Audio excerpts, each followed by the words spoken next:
আসসালামু আলাইকুম।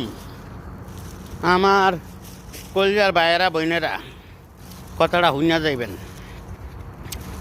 অহন নতুন শুরু হয়েছে মুরব্বী মুরব্বী, এইটা কমু না, এটা করার দরকার নেই। আমরা প্রবাসী, যখন যেন কাম মিলে হেনই করণ লাগে। এই যে মরুভূমিতে আরতাছি, একটা দুইটা বাড়িঘর আছে, পানি খাইতেও পাই না।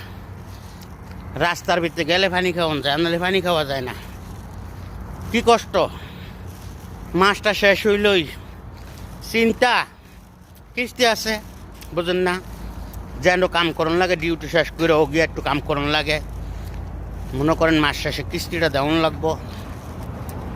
প্রবাসীকে কষ্ট তো বোঝেন, যারা প্রবাসে আছেন আর যাগো কিস্তি আছে। কি যে যন্ত্রণা ভাই! এই কষ্ট কারে কম, অন্ধকার দেয়, একলা একলা হাঁড়ি, কেউ নাই।